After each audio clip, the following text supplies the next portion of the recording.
Good morning, good morning. Narito na naman tayo para magpunat tayo ng ating mga ugat na parado. Ayan.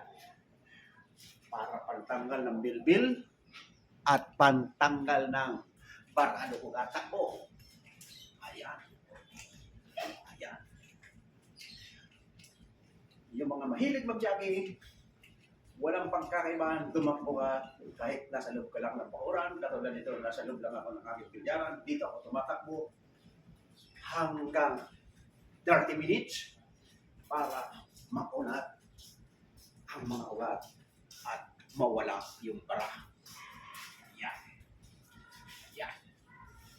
Yan.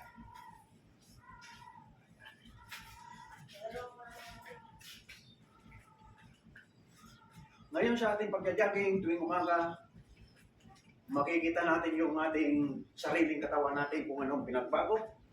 Katulad sa akin, dati malaki ang tiyan ko. Ngayon nawala na yung tindi ng aking tiyan. Kaya nga aking pag-jogging, tinuloy-tuloy ko.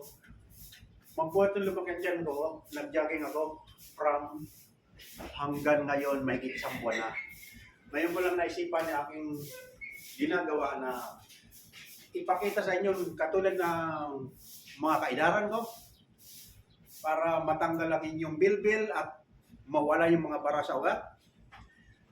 Mag-exercise tayo tuwing umaga. Yan, mag-jogging or mag-unat-unat ng mga ugat. Kung anong klaseng exercise ang gagawin natin sa ating sarili. Itong up, down, down, up, down, up, pangpatibay ng ating tuhod para yung mga bara sa tuhod natin ay matanggal na. Dahil pag matagal tayo nakaupo, pagtayo natin, parang may yung mga tuhod. Pero pag sagana ka sa exercise, kahit alanganin na tayo mo, baliwala ka. Ayan.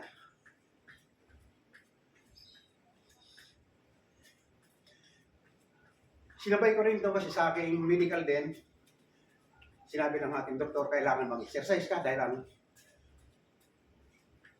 katulad mo mga kaidaran mo ay hindi dapat pinababayaan ang sariling katawan.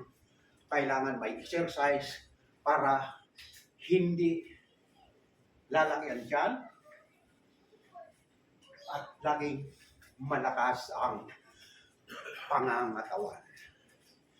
Kaya ito aking tsako na ito, nung ako'y kabataan pa, madalas kong gamitin ito para aking katawan ay malakas. Matagal ko nang nakalimutan ito, aking tsako na ito, pero simulat sa po, laging mayroon akong tsako. Laging nakatabi lang itong tsako na ito, matagal na ito, natutulog itong tsako na ito. Kasi nung kabataan ko parang nagtatsako ako. Unang-una rin kasi pag nagtatsako ka, yung katawan mo ay unang-una naaalog at nauunat yung mga ugat mo.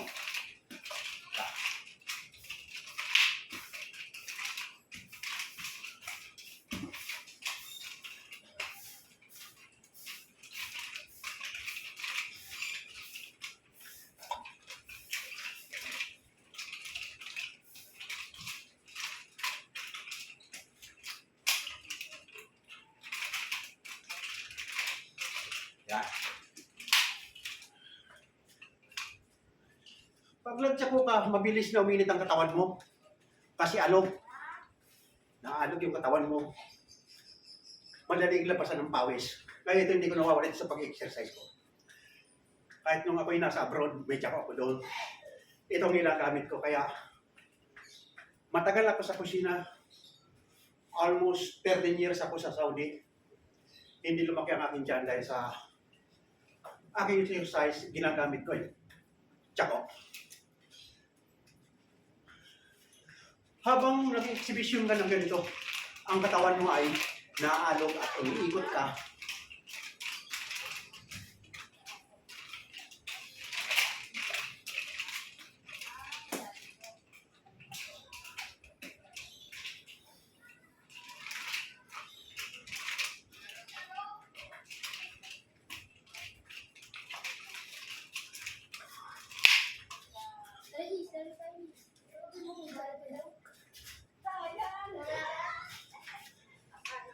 20 minutes lang ang aking exercise.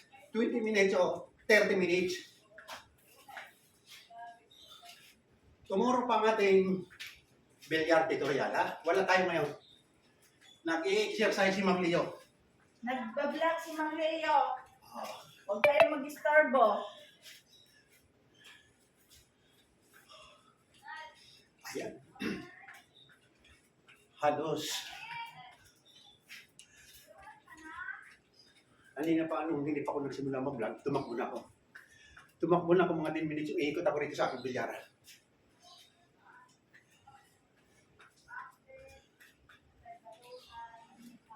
Itong ganitong klaseng posisyon, unang-una pampalakas sa tuhod. At pangalawa, nawawala yung bilbil mo dahil nauunat yung ugat.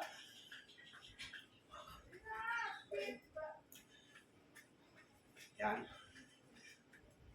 Nung inalis ko yung computer dito, ang pinano ko sa nilalagay dito ay treadmill para sa mga may edad na. Kasi ang unang nilagay kong laruan dito ay laruan ng mga bata. Ngayon iniisip ko naman laruan ng matatanda. Yung nga treadmill o kaya electric massage.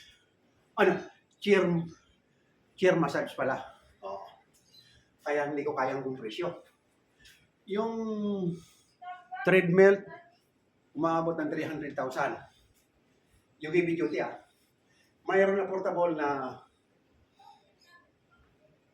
55, pero halos 20 minutes lang daw doon. Hindi pwede pa matagalan.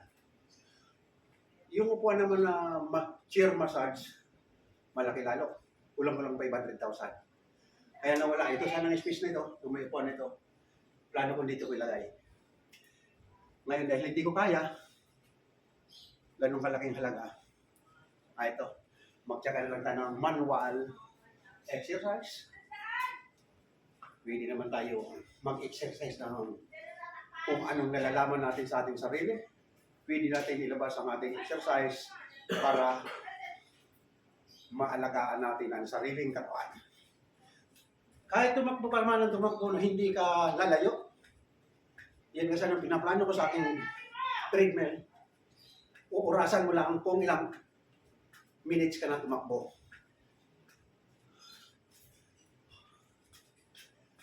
Up, down, up, down, up, down, up, down. Pampalakas ng tuhod yan. At yung muscle mo, hindi mawawala.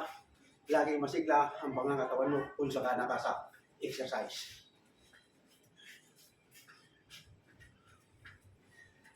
Ganun ang ginagawa ko sa aking sarili. Pagka napapansin ko ang aking tiyan ay malaki na.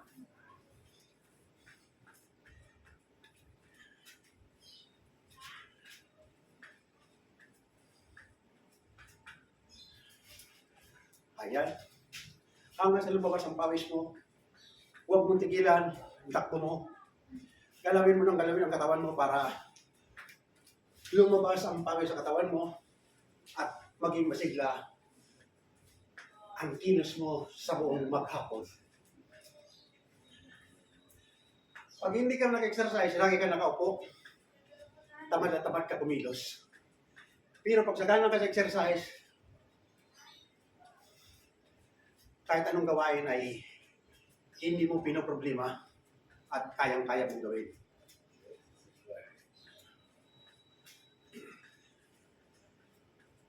Ito yun, hindi ko dapat dito binablog kaso may vlog naman ako ng live cooking at may live naman ako ng tutorial cooking. Etong aking exercise, hindi ko pwedeng maging tutorial. Inaanyayaan ko lang kayo na gusto niyo kong gayahin para mawala ang inyong bilbil at mawala yung mga bara sa ugat. Takbo tayo. Mag-una tayo ng ugat.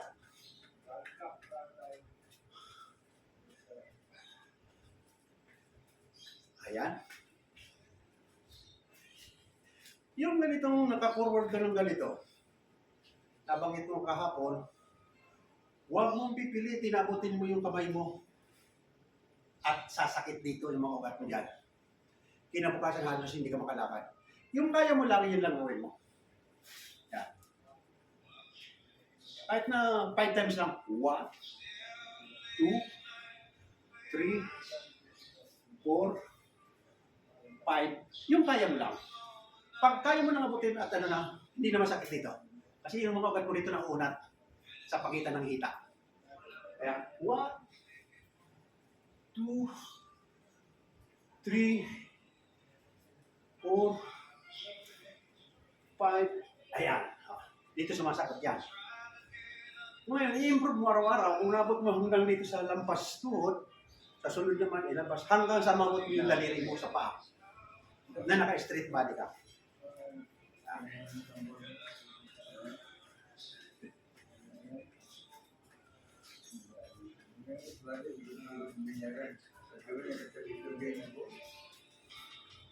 Ganun lang ang ating exercise. At natin ko ngayon, Tsako, pag nag-Tsako ka, wala pang 5 minutes na labas ng pawis mo. Dahil sa init.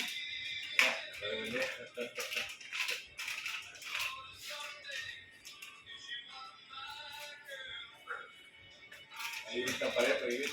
Oo, mainit na mainit sa katawan. Sabi na.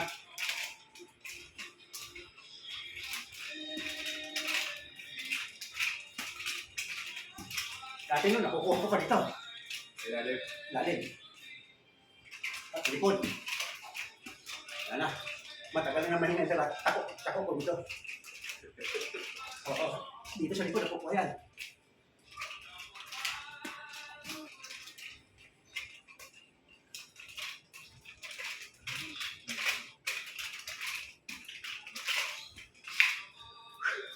Yan na. Tatak ng bawis. Wala pang 10 seconds.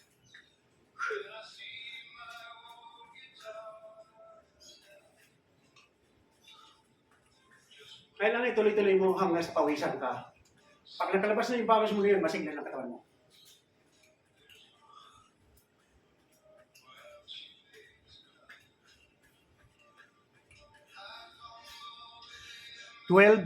Tapos 5 minutes kanina, 17 minutes na ako. 5 minutes ako tumakbo kanina bago ko inilagay sa camera.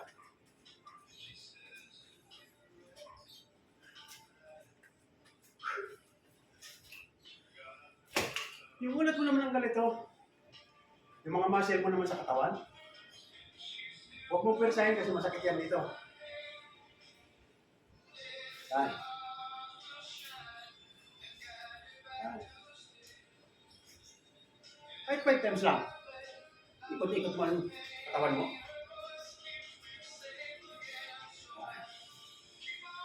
Street body mo kasi masasanay yan na mawawala itong bilbil mo.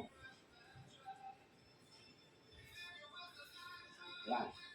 Hindi kaya ko yung malalaking dyan. Yan. Tingnan mo mga gagawin yung ganito, mawawala yung laki ng dyan nyo. Yung ganito naman. Yan. Para lang escaping rope. Yan yan. Dito naman yan sa ating balikat. Di ba minsan naglalakatukan yung mga ugat ng linya sa ugat? O ano sa balikat? Pag lagi mong inuulat ang ganito, malakas ang iyong braso.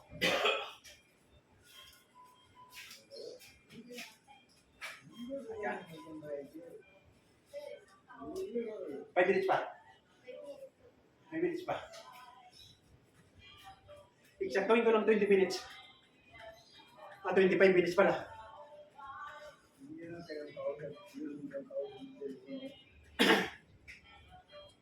Ayan.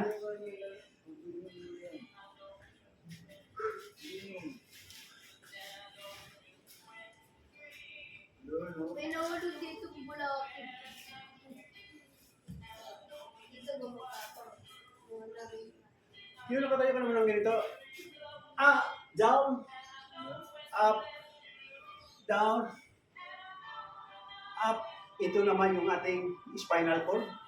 Nahatak yung ating spinal cord kung down, up, down, up, down, up. Ayan, ating spinal cord. nahahatak natin. Ayan naman nung ako'y magpa-therapy, dahil nung araw may binuhat ako, ibinaba ko ang nanay ko galing sa taas papunta rito sa kabilang. Pag dating ko rito sa Las Tolirata, may lumagatik sa akin dito sa likod.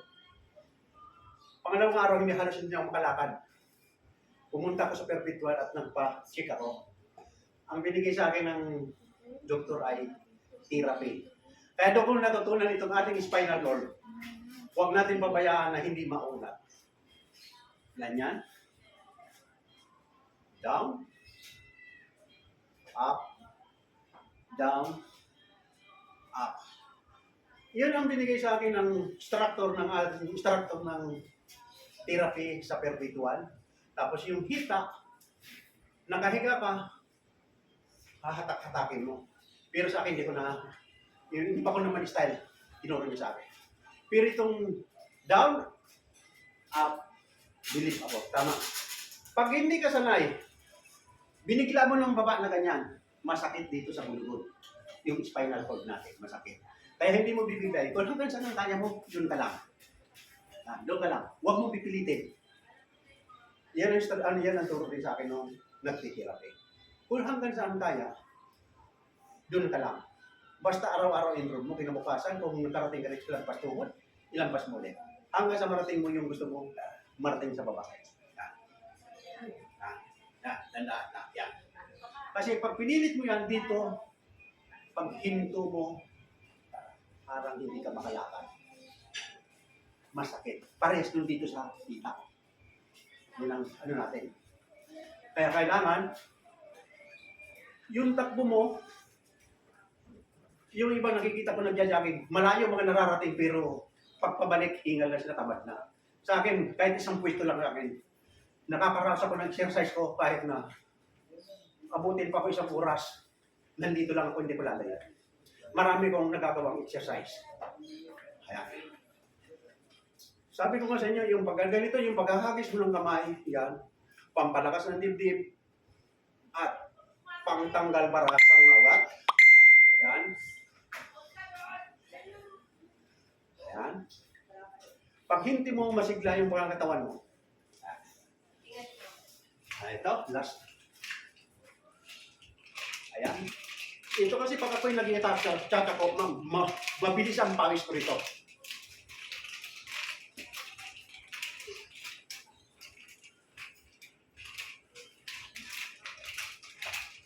Madali makakahigal yung mag-chat ako. Lagi ka mapagod. Ayan. Tubisin lang na.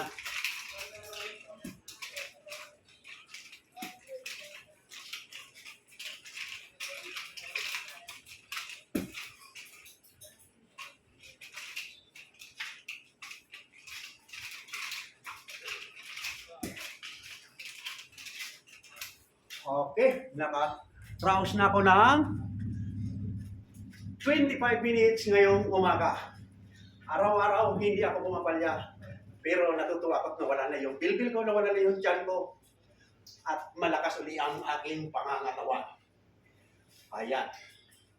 Nung hindi ako nag-exercise, hirap na hirap ako sa aking tiyan. Madalas yan, kahit ako yung nasa abroad, pag malaki ng tiyan ko, mag-i-exercise ako. Pag medyo normal na, pababayaan ko na naman ulit. May gano'n ba dyan, kuya?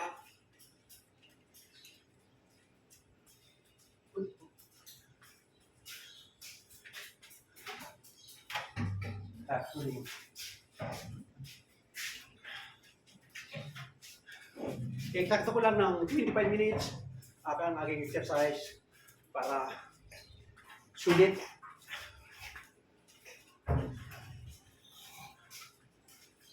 Baka na dyan, wala na. Ay, apat lang to. Apat lang? Oo. Bukas na. Bukas na lang, no? Bukas na. Alanganin. Tanganin. Ito mga up and down. Up. Down. Up. Down. Pampatibay ng tuhod yan. Kahit alanganin ang tayo mo, sanay yung tuhod mo. Hindi pag wala kang exercise, pag natakilid ka mo para may lumalakatok sa tuhod. Hindi, ibig sabihin niyan, yung mga ugat doon ay barado. Pero pag lagi kang nagaganito, up, down, ang tuhod mo, kung baka saan yung pinaka-joint mo doon, sanay. Sanay siya, up, down, down. Ayan. Kung bumibilisan mo, mas maganda kung saan masanay ka. Ayan.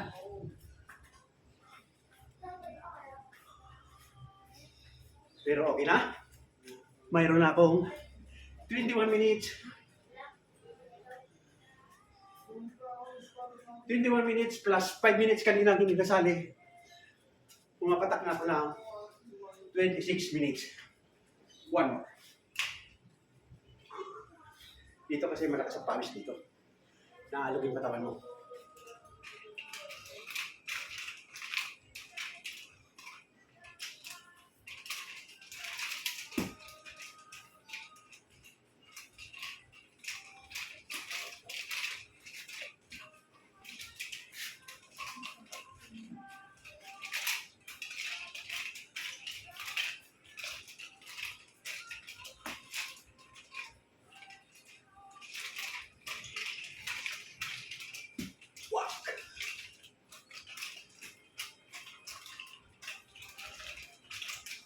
Okay.